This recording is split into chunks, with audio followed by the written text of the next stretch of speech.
poison Navalny? What do you want the world to know? People are so exhausted. Just gonna help her carry this bag.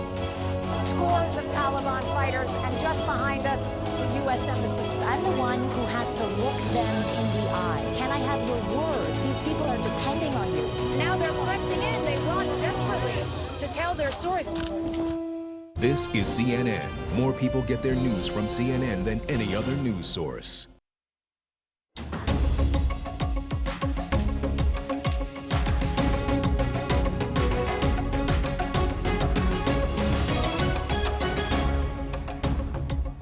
Hello and a warm welcome. I'm Paula Newton, live in New York, and this is One World. The U.S. and Israel say they're committed to denying Iran a nuclear option, but they appear divided on how best to reach that goal. Now, on the second day of President Joe Biden's trip to Jerusalem, he and Israeli Prime Minister Yair Lapid signed a joint declaration expanding security cooperation between their two nations.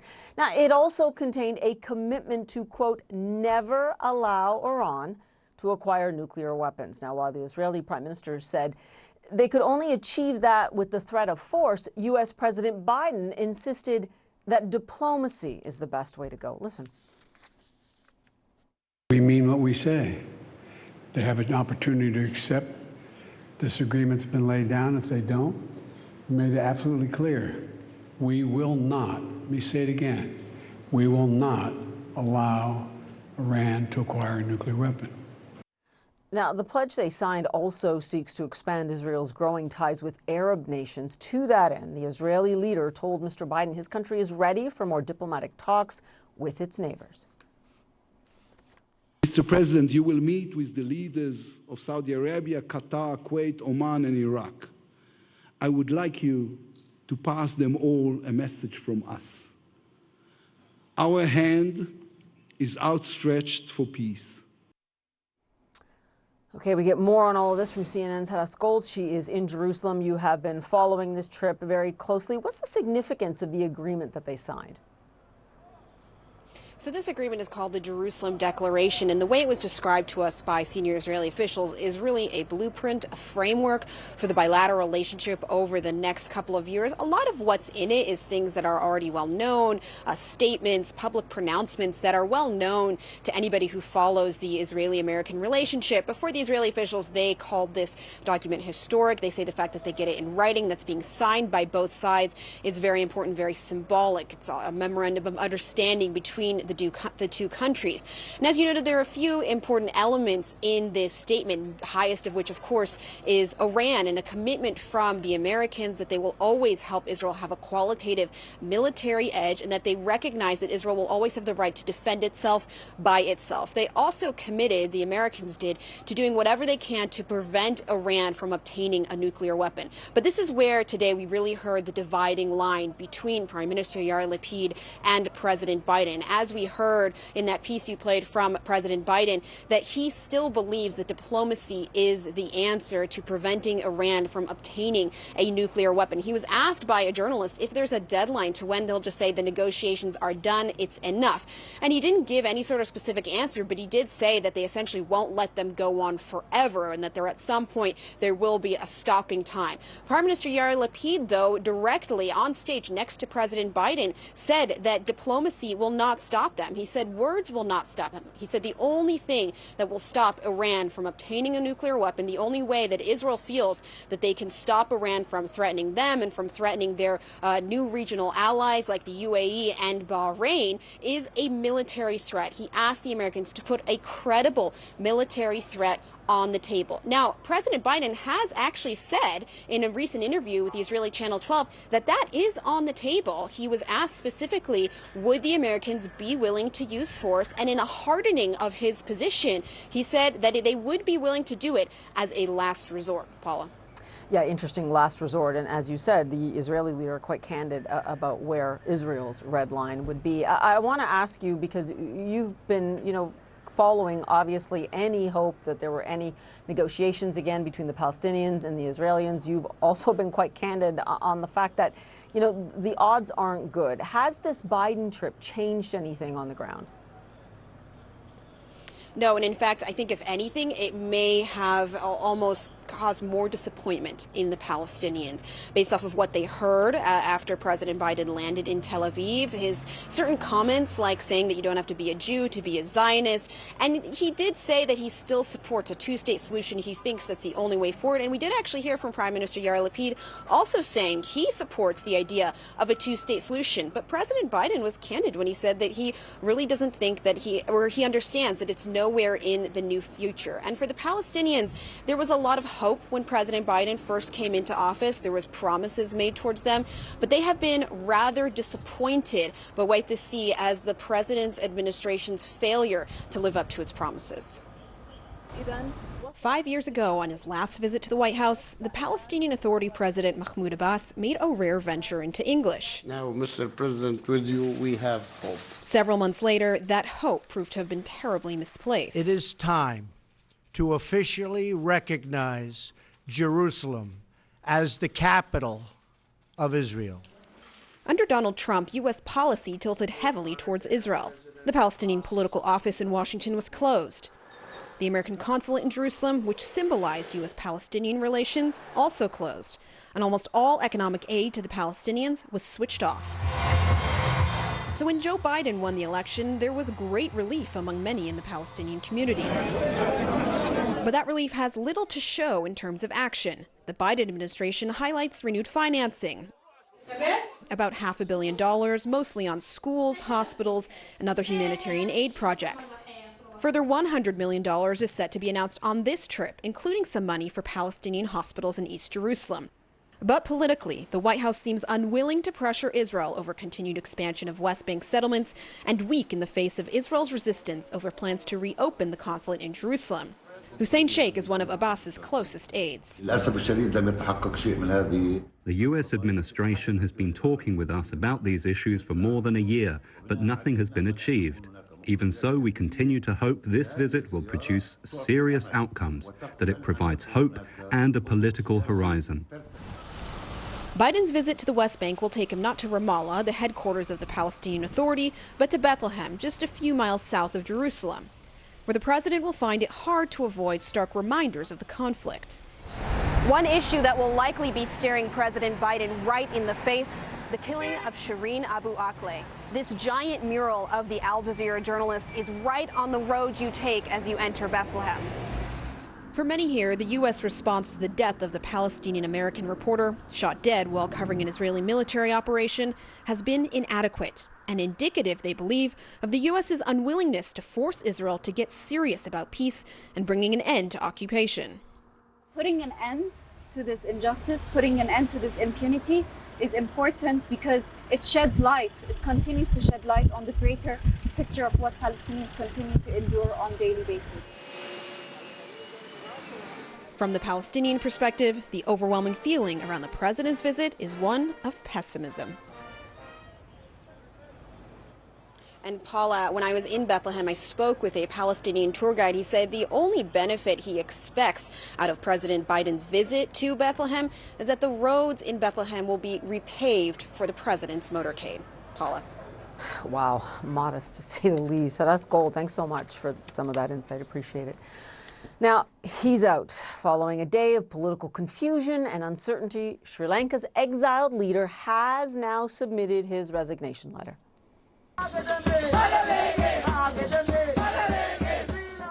What you see there, street celebrations. They broke out in Colombo a short time ago after the parliamentary speaker's office said that President Gotabaya Rajapaksa had in fact submitted his resignation letter by email. Now, hours earlier, the flight believed to be carrying the former president arrived in Singapore for what's being described as a, quote, private visit. It comes more than a day after the embattled leader fled to the Maldives following months of angry protests triggered by Sri Lanka's spiraling economic crisis. Now, Prime Minister Ranil Wickremesinghe has been declared the acting president, but under the Constitution, Rajapaksa needs to formally declare his resignation, and that's why you saw that email. Now, the Speaker's office told CNN the legality of that email still needs to be ascertained, and a formal announcement will hopefully take place Friday. Now, meantime, the crisis in Sri Lanka signals The fall of one of the country's most powerful political families. CNN's Vedika Sood takes a look at that political dynasty. This was the moment that sank Sri Lanka's Rajapaksa dynasty. On Saturday, protesters stormed the abandoned presidential residence of Gotabaya Rajapaksa, demanding he resign. Days later, the president fled the country just before he was due to formally resign, bringing an end to his 3-year presidency.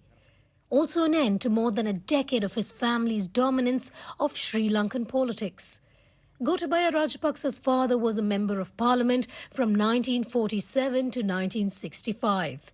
But it was his older brother Mahinda Rajapaksa who brought the family to national prominence, working his way up the political ranks for decades until becoming Prime Minister in 2004 and President in 2005.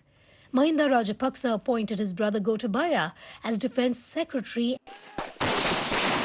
and they led a brutal war against the Tamil Tiger separatist group, ending a 25-year insurgency in 2009. Mahinda Rajapaksa lost the 2015 presidential election, but the brothers came back to power in 2019, this time Gotabaya as president. 5 family members were appointed to key government positions. Mahinda Rajapaksa became Prime Minister. But in the years since, the family was accused of mismanaging the economy, borrowing too much, spending on vanity projects and cutting taxes too steeply. Then they were hit by the coronavirus pandemic, devastating tourism and drying up revenue. And this year, skyrocketing fuel costs have pushed the public to the brink. After weeks of protests, Gotabaya Rajapaksa urged several family members to resign from the cabinet. Mahinda resigned as Prime Minister in May. And now, with Gotabaya out, the Rajapaksa dominance appears to have ended. Vedika Sood, CNN.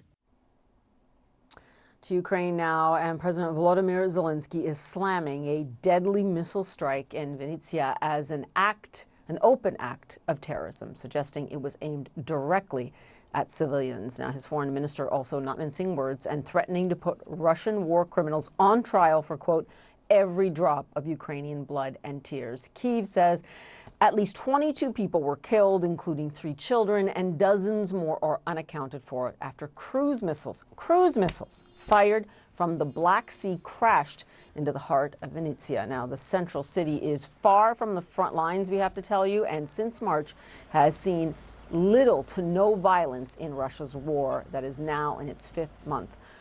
Further south, meantime, powerful explosions rocked the city of Mykolaiv. The regional military official says a hotel and 2 schools were among the targets. We now want to get back to that bombardment, though, of Vinnytsia. CNN's Scott McLean, you've been on the scene there, Scott, for hours now. And what more are we learning about how and why this city was a target for Russians? Yeah, I can tell you how. I can't tell you the why part, though. Paula, let me show you what it looks like right now. So they've just asked us to step back from where we are right now because they think that this part of this office building is unstable as they remove what is left of it. They're worried that parts of it might collapse, so they don't want us standing too close. You can see over here as well that this is an apartment building. You can see the windows have been blown out. Even the frames have gone with them as well. And if I can, we'll just take you around back here and show you some more of what we're looking at. They've removed the cars that are mostly burnt out, but you can see this one, the entire roof there completely smashed in, the windows smashed. This is the kind of force that we're talking about, even these ones that are parked a relative distance away. We're about 8.5 hours or so since this blast actually went off, and so they've been working to try to clear the scene, clear whatever they can out from this area. And I just want to show you through here. This is the epicenter of one of the actual missile strikes. I can't show you the other one at the moment because we've just been asked to step away from that area, but this building here is called the House of Officers. It's actually a concert venue. There was a concert scheduled for tonight. So you have to wonder what exactly the military value was. The entire top floor gone, the middle floor gone. That missile would have hit right down to the bottom floor before it would have detonated. And you can see, again, more of the debris here. And then, Paula, over on this side, this is a church that was badly damaged in this strike as well. And I just want to point out something in particular that didn't strike me at first, but not only are all the windows gone, but this spire as well on the left-hand side is also gone. It's sitting there just on the ground. The spire completely blown off of this really ornate, really beautiful Ukrainian Orthodox church. We've just seen the dogs coming in on site about 15 minutes ago or so. We can only assume that these dogs are here to help look for bodies. There are 22 confirmed fatalities. 3 of them are children. They've only managed to identify about a dozen people or so. Many people they need to identify by DNA testing. There are also a few dozen people who are missing. And that's presumably who they're looking for amongst all of the destruction. And if we come over here, you get a bit of a better look at what kind of damage we're actually talking about. Again, a concert hall. I assume that this was a courtyard. I don't know what it looked like before, but it just absolutely ripped the one side apart. All of the windows gone.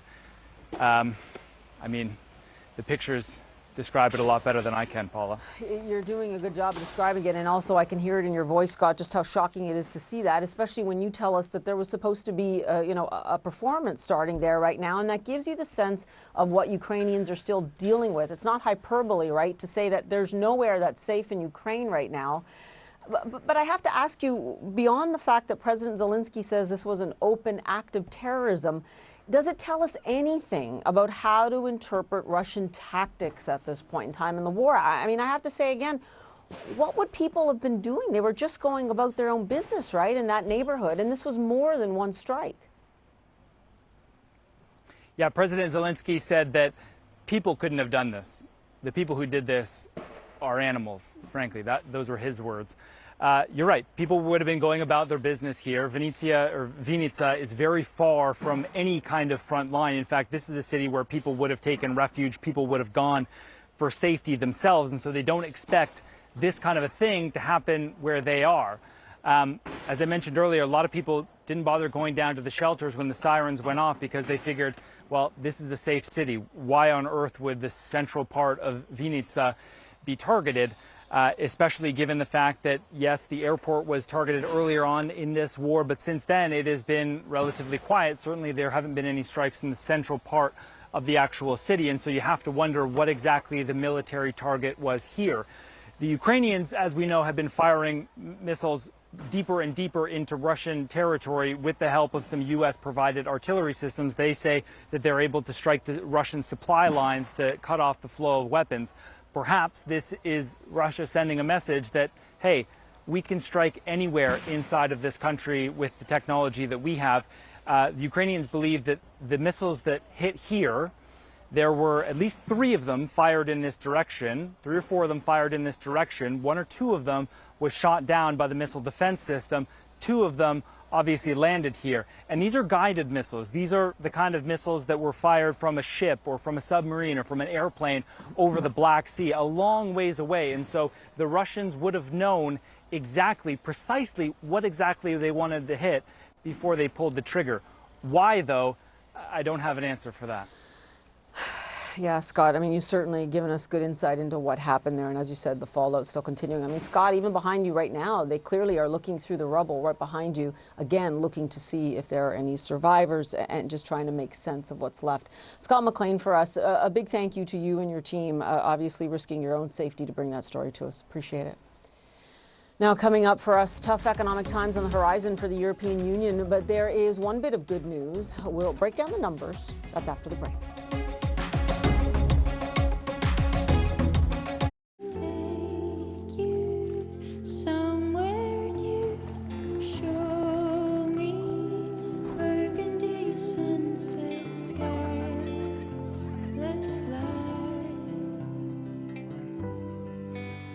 To fly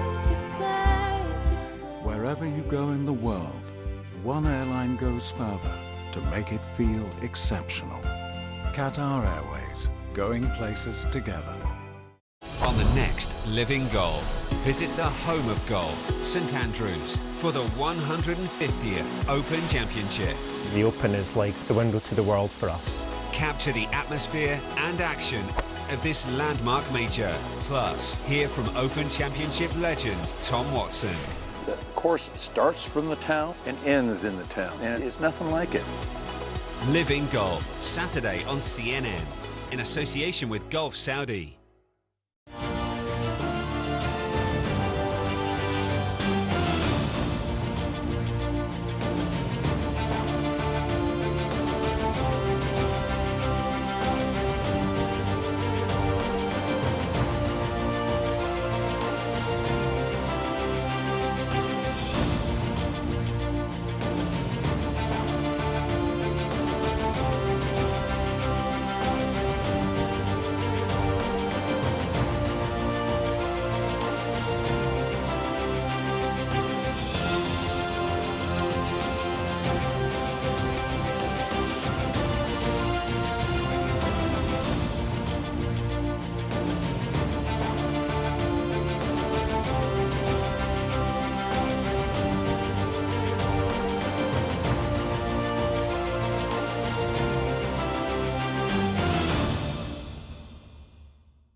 When you follow a story, you may be asked to take risks. These protests are a test for Hamas. Where Iraqi troops would pre-position and these Americans would advise them. The protesters are just outside a military base. They're throwing rocks. Any understanding between Israel and Gaza could quickly fall apart again.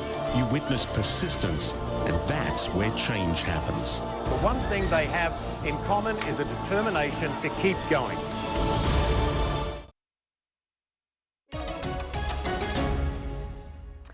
A day after the U.S. reported grim inflation numbers, the EU followed suit with its grim outlook. Now, the European Union predicts growth will slow to 2.7% this year and 1.5% next year. And I want you to take a look at the inflation forecast here. It's far from good, but this is key. It should improve next year, as you see it there. Now, inflation will likely peak at 8.3% this year and drop to 4.6% next year. The European Commission's economic commissioner, meantime, blames, of course, the war in Ukraine for sending food and fuel prices skyrocketing. Rahel Solomon has been looking at the numbers and joins us now live from New York. I mean, look, it's been sobering to watch all this data come in. The EU warning comes on the heels of the IMF downgrading its global economic outlook. And adding voice to that is Jamie Dimon of JP Morgan. What warning did he have? Well, Paula, he is warning of negative consequences that are very likely. The question is when. So the bank, America's largest U.S. bank, reported earnings today. And Jamie Dimon, the CEO, who you know, Paula, when he speaks, the world listens, saying in this press release that the U.S. economy continues to grow and both the job market and consumer spending remain strong and their ability to spend remain healthy. But geopolitical tension, high inflation, and the list goes on, waning consumer confidence, the uncertainty about how high rates have to go, adding, combined with the war in Ukraine and its harmful effect on global energy and food prices, are very likely to have negative consequences on the global economy sometime down the road. Now, Paula, you might remember just a month ago, not long ago, when Jamie Dimon warned about a potential economic hurricane, saying, brace yourself. Well, it appears now that the bank may be doing just that. Profits fell more than 25%. They fell by 28% in the last quarter as the bank puts more money aside for the potential of bad loans. Just the potential, but preparing perhaps for this economic slowdown. Of course, this comes on the heels, as you pointed out, of some very hot inflation reports. We got producer price index, that's factory level inflation, that came in today at 11.3% year over year. Yesterday, we got consumer inflation that came in at a very hot and hotter than expected 9.1% year over year. And of course, in the midst of this inflation, that it is not just us, of course, here in the U.S., but globally. But in the midst of this inflation, central bankers are scrambling to try to get a handle on it. We know the Federal Reserve is meeting in about 2 weeks. And Paula, prior to these most recent inflation reports, the expectation heading into that meeting was 0.5%, 0.75%. Now, all of a sudden, we're questioning, Could we see a 4 percentage points? We certainly have seen with the Bank of Canada most recently yesterday. And so central bankers are struggling to get a handle on this, and Jamie Dimon adding his voice yet again to this warning of negative consequences on the horizon. The question is when. Yeah, it's incredible how much the picture has turned since the invasion there of Ukraine. Rahel Solomon for us. Thanks so much for taking us through those figures. Now, Emirates Airlines is rejecting a request by Heathrow Airport to cut flights. The Dubai-based carrier calls it unreasonable and unacceptable. Heathrow has asked airlines to stop selling any more tickets for this summer. Yes, the entire summer, as it struggles to cope with high demand. Long lines and long waits for baggage have become part of Heathrow's post-COVID experience. I don't have to tell you that if you've been to Heathrow. And a steward now takes a closer look of what is going on with that airport. I mean, Anna, you are, in fact, our chief Airmageddon correspondent. There has been a lot of finger pointing, right? What has there been, though, in terms of a solution? Well, that's the ultimate question, because all we all want to know is, are our flights for this summer going to go ahead? Will they be on time? If we manage to actually make it onto a plane, will our bags make it on with us? You know, we want the basic answers to these questions, and all the finger pointing doesn't really solve that, because at this stage, an airport like Heathrow simply says it is buckling under pressure. It cannot service all of the flights that have been scheduled. There are about 4,000 on average, too many each day. So whether or not it's the airlines that cancel it or whether it's very last minute and the airport has to cancel them, the fact of the matter remains that more cancellations are likely for passengers. But the finger pointing, Paula, has been absolutely extraordinary. Now, Heathrow said they had to make this decision. They had no other choice. They started hiring in November of last year for this summer season. They couldn't have anticipated the surge in demand, and they're struggling, like many airports and airlines around the world, to get the staff. Emirates, though, have a very different take, and I'll read you some of the statement, which was the most stinging rebuke I think I've ever seen from a corporation, to say, London Heathrow chose not to act, not to plan, not to invest, now faced with an Airmageddon situation due to their incompetence and non-action. They are pushing the entire burden of costs and the scramble to sort out the mess to airlines and travellers. We did have quite a similar response from Willie Walsh, the Director General of IATA, the big global airlines association. He said this airport is trying to sort of maximise its profits at the expense of airlines as well. But yes, at the end of the day, the fact remains that there are too many flights scheduled from an airport that simply can't cope, and that isn't going to change anytime soon. Paula? Yeah, you know what I find fascinating, Anna, is the fact that what was going on in 2019. So what are, at that airport, the passenger traffic comparisons, right, pre-pandemic to now? Yeah, because this is one of the busiest airports in the world. So pre-pandemic, it could handle around 220,000 passengers every day. That is departures, though, and arrivals. And right now, it can't cope. So right now, it's trying to reduce its departing passengers to 100,000 a day. That is 4,000 less than are currently scheduled, and not all those flights have at this stage been sold. Heathrow says it's running about 80 to 85 capacity of pre-pandemic. Now, the issue for it is it hasn't sold those 4,000 a day flights. The airlines have the capacity to. It wants the airlines to stop selling those tickets. It's not working. Emirates aren't, playing ball with this. Lufthansa have said they're not going to cancel any more flights. I can tell you, I am booked on a flight from Heathrow. It was booked in the last 24 hours in July. Will I make it? Yeah, well, I keep us posted on that one, Anna, and it's become incredibly stressful, especially for people post-pandemic who are trying to get to family events, and these aren't leisure trips. They just want to see their families. Anna, thanks so much, and I know, as I said, you are the chief Airmageddon correspondent, and you'll stay on top of this for us. Appreciate it.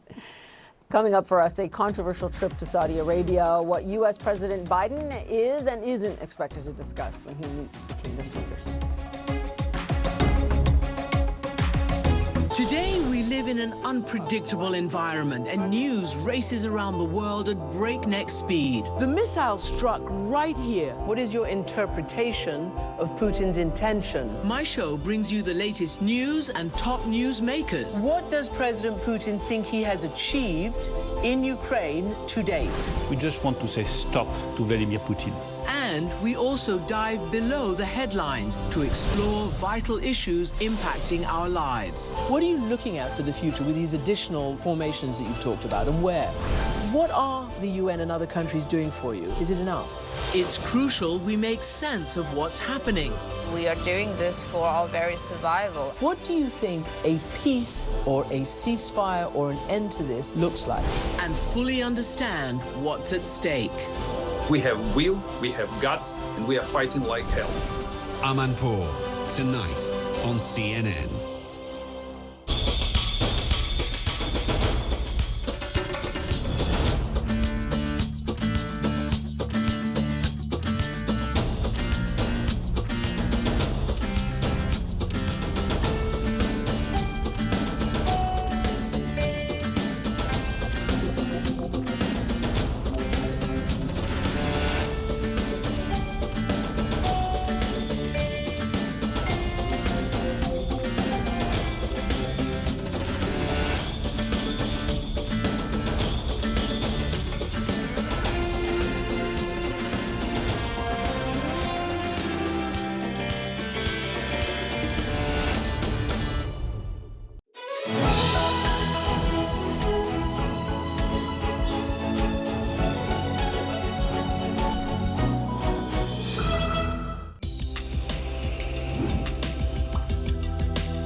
When you travel the world, make sure the world travels with you.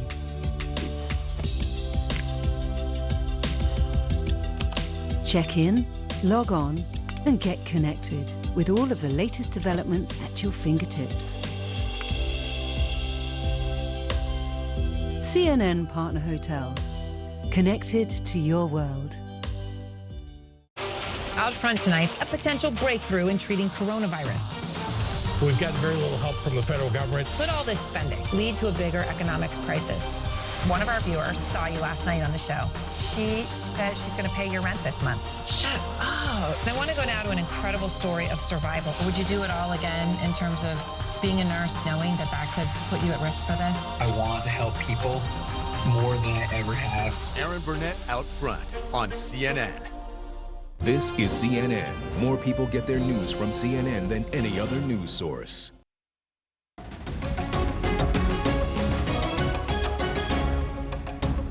Hello and welcome back to One World. U.S. President Biden has declined to say if he'll address the slaying of Jamal Khashoggi when he visits Saudi Arabia this week. Mr. Biden has drawn criticism for visiting the country's leaders who U.S. intelligence officials say are determined were responsible for the journalist's deaths. Now, when asked about it, the president said he'll focus on broader issues during his controversial trip. My views on Khashoggi have been absolutely, positively clear. And I have never been quiet about talking about human rights. The reason I'm going to Saudi Arabia, though, is much broader, is to promote U.S. interest. Mr. Biden likely won't talk about some of the Crown Prince Mohammed bin Salman's controversial projects. CNN's Nick Robertson takes a look at some of them. President Joe Biden might see this on his way to meeting Saudi's leaders. Whole neighborhoods of the kingdom's historic second city, Jeddah, erased for modernization. Or he may see this: thousands upon thousands of new homes being built on government orders. What Biden is unlikely to see are the people we met who told us they're unhappy their homes were demolished, but are afraid to speak out publicly. The housing changes are a fragment of massive reforms authored by the kingdom's leader-in-waiting, Crown Prince Mohammed bin Salman, whom Saudi critics outside the country say is failing to deliver. It's very clear there is a big fail with the vision, basically because it is a one-man vision. Yet stroll Jeddah's old streets, as we did, and you'll find plenty of fans of the Crown Prince. Abdul Majid was one of them. Nabil Abdullah, another. My dream, our children get a good chance. Now we are see this in New Vision 2030. Crown Prince Mohammed bin Salman's Vision 2030? I'm with him. I agree with him. Where generations of his family lived and worked, the Crown Prince's renovations bringing ancient homes back to life. But what happens if he doesn't deliver? He can't deliver. Why you think negative? We already now see the positive something happen.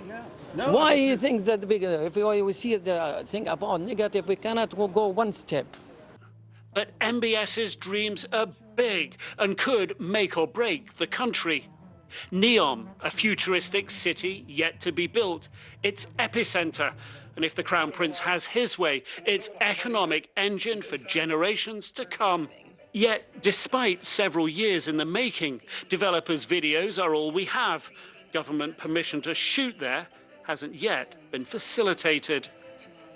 Grandiose visions of kings are nothing new here. The last king, Abdullah, had his version. I covered it 15 years ago. It is going to be half the size of total Bahrain and 3 times Manhattan. 3 times the size of Manhattan? Manhattan, yes. Reality never caught up with imagination. Hundreds of thousands of proposed jobs never materialized. MBS's vision will be the test of him at every level. If there are jobs and a brighter future for most people, then happy days. But if his reforms falter, even fail, how will he respond? If it's through repression, then his relationship with President Biden and other Western leaders could crumble. For now, leverage is mostly on MBS's side, a pivotal regional power with vital energy supplies at a time of US need. He managed to basically make the Biden administration back down on all its promises regarding Saudi Arabia and MBS. Haflul's sister, a women's rights activist, was freed from Saudi jail, but not the country, not long after Biden called for her release early last year. She fears MBS will read Biden's visit as approval for more arrests. Repression will never stop as MBS is in power. It's about the person he is. And the only thing that could change things is accountability from the international community. Biden's time in Jeddah will be a harsh reminder of realpolitik at its toughest. Nick Robertson, CNN, Jeddah, Saudi Arabia. Time now for The Exchange and a deeper look at President Biden's political challenges in the Middle East. Joining me now is Anissa Barsiri Tabrisi. She is a senior research fellow at the Royal United Services Institute and specializes in Middle Eastern geopolitics and security. And really good to get your insights in here. You know, Joe Biden went from describing Saudi as having no redeeming social value to being a strategic partner for the United States.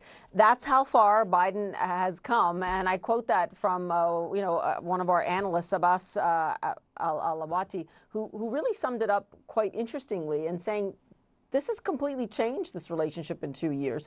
What's at stake, and why did Joe Biden have this recalibration? Yeah, I think, controversial, but also a backtracking of the policy from what it was supposed to be is exactly the way to describe what this trip means in U.S.-Saudi relations. I think the reason is still unclear. I think it might be, a domestic component, midterms coming up, but also lack of progress in any of the files which are related to the Middle East. And I think the problem with this trip and generally this shift is that Biden ended up in resembling very much the policy of the previous President Trump, which he denied up until now. So I think it's problematic in the signal, but also in the commitment that Biden wanted to make to de-escalate tension and have a different policy for the Middle East altogether. Yeah, and there is a lot at stake, as we've been outlining. You know, U.S. officials have told CNN that Saudi Arabia is, in fact, seeking a viable strategy to deal with Iran.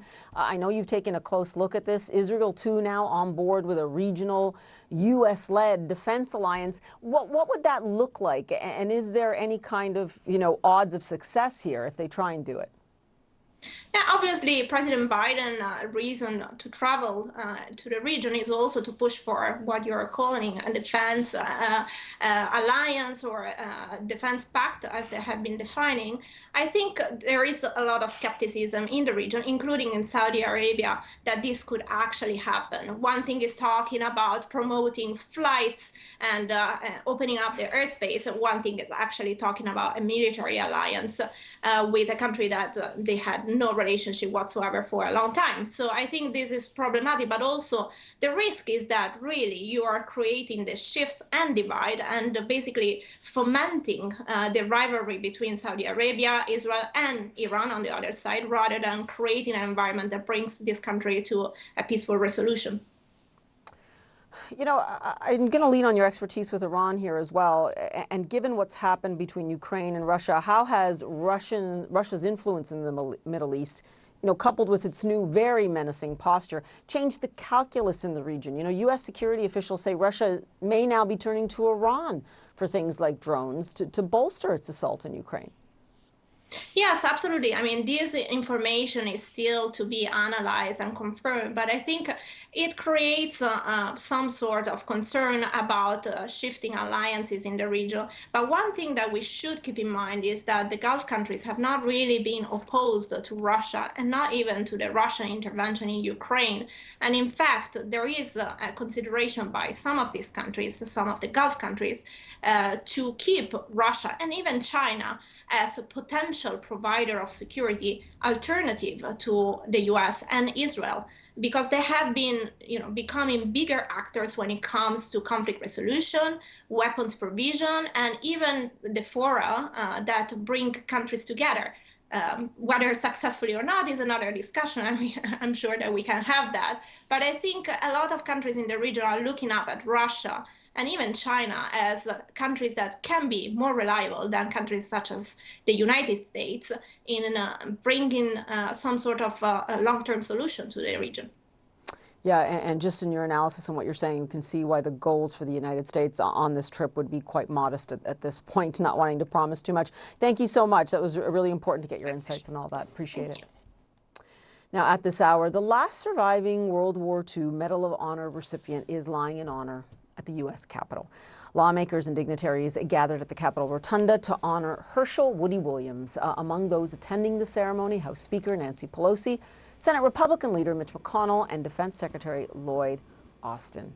Now, Williams died on June 29th at the age of 98. You see him there. He earned the Medal of Honor during the Battle of Iwo Jima for his valiant devotion to duty.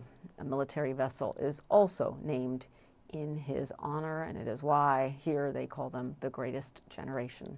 I want to thank you for watching One World. I'm Paula Newton. I'll see you again tomorrow. Right now, though, Inside Africa is up next. Stay with CNN.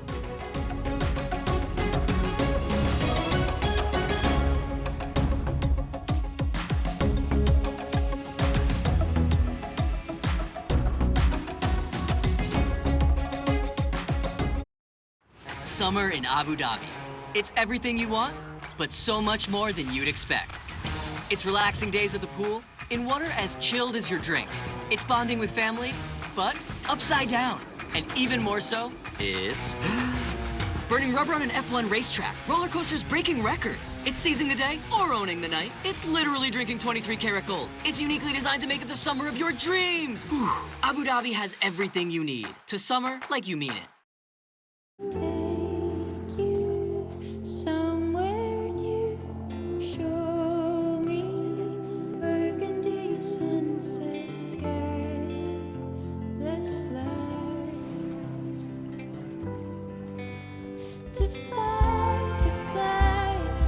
Wherever you go in the world, one airline goes further to make it feel exceptional.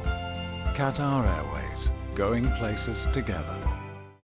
Next, go inside the inventive minds, the evolving places, and the creative trends of the Africa you need to know now. Inside Africa, next, in association with Zenith Bank.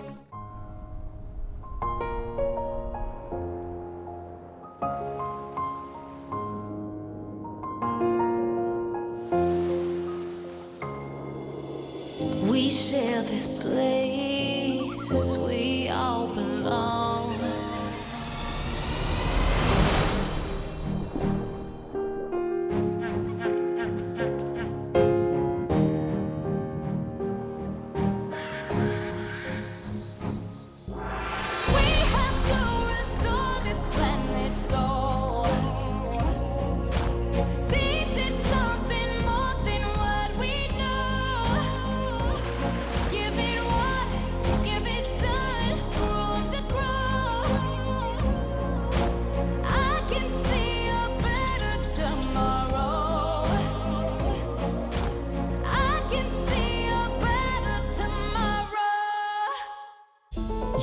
help the refugees from Ukraine.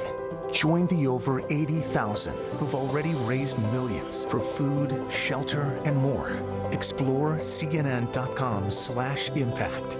Click to take action.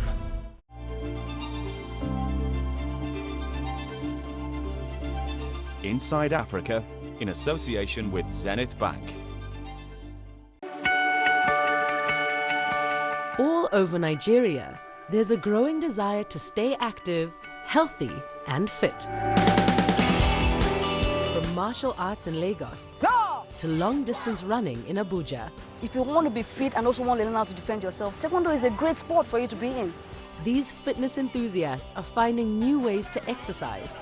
What we now have is a fitness consciousness. People want to now engage themselves in fitness to be healthier. And adopting innovations to maximize their might. I decided it was either I become deliberate about fitness or I become shapeless. These are Nigeria's fitrepreneurs. This is Inside Africa.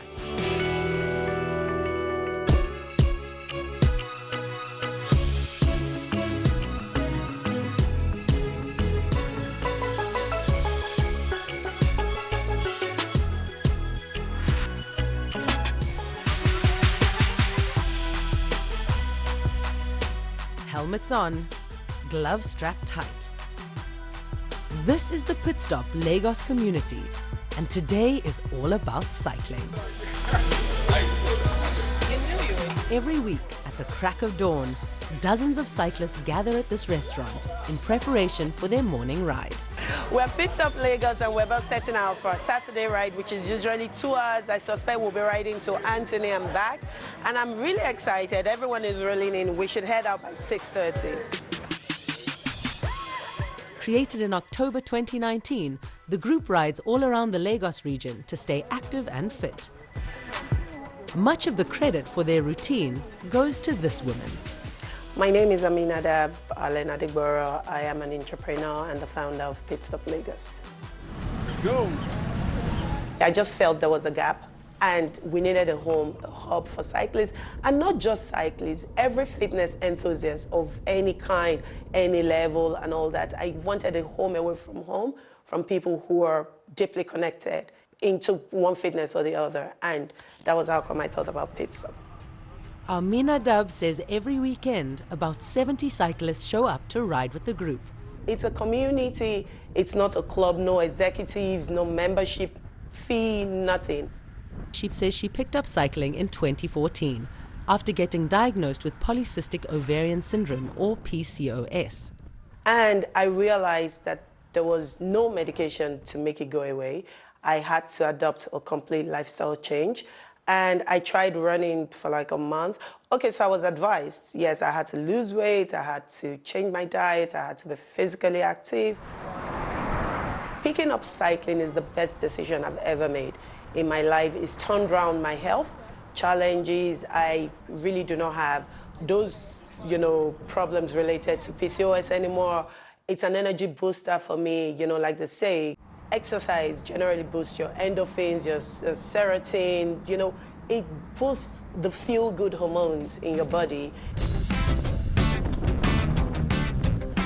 Tracking fitness level is important to the cyclists, so Aminadab and the rest of the Pit Stop community turn to gadgets like smartwatches, heart rate monitors, and power meters to track their progress and energy levels.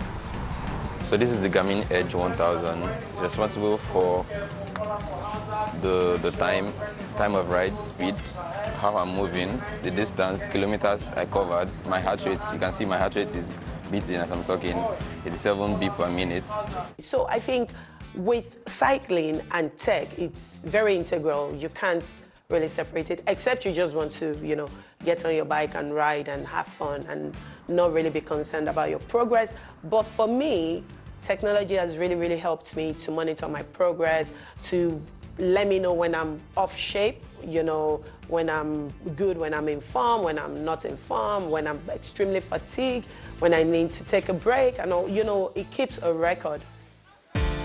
At the end of every cycling session, members of the Pit Stop community head back to their meeting point to grab a meal and relax.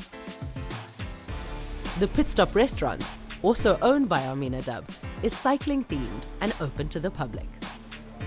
We cater to everyone. We have our salads, our soups, our super healthy options with calorie counts, and of course we have the mashed potatoes, the steak, the ribeye steak, or whatever that you would love to have if you really want to indulge. So it's a mix of everything. We cater to everyone. The restaurant also employs young aspiring athletes, like Innocent Emmanuel, who is a member of the Cycling Federation of Nigeria, as a way to provide them with supplementary income. Working at Pit Stop has been my #1 priority because where I was coming from, I never had hope of getting to where I am before. But when I found Pit Stop Lagos, so coming in, and they created a path for me to go to my next step in life, and I'm so happy working with them. Aminadab says working with people like Innocent keeps her motivated and grounded. It's funny, really, because you get totally frustrated this minute. The next minute, the look on a staff of yours face would actually encourage you to want to go again. Like, I'm basically putting a meal on several persons' table, and the joy that comes from it keeps me going. Continually inspired by the community she helped form just 2.5 years ago, the fit-focused entrepreneur is driven by one goal. We're building a family, right, in Pit Stop Lagos itself, and I believe there are still many people out there that would love to be part of our family, and we're planning to expand, growth. So I think growth for Pit Stop Lagos will be a continuous thing.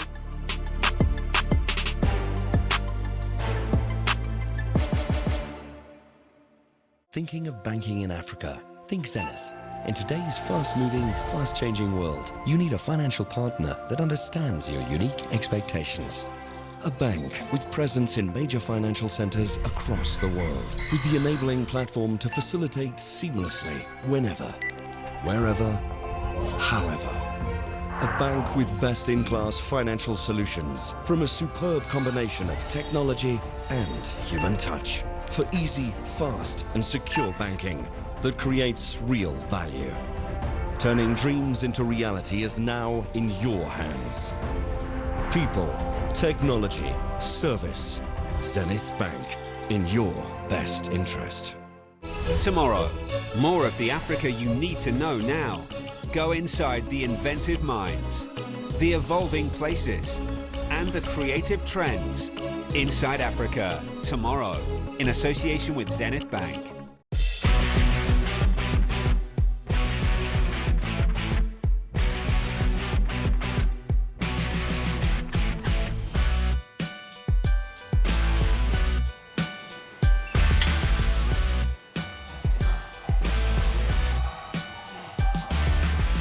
Lifting weights and battling ropes are some of Dominic Mudabai's favorite things to do.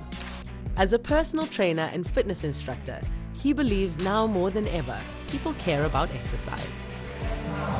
What we now have is a fitness consciousness. People want to now engage themselves in fitness to be healthier, to look good, to feel good because of the benefits they get mentally, physically, and even emotionally. In Nigeria, it's grown exponentially over the years, and I believe it will grow even more.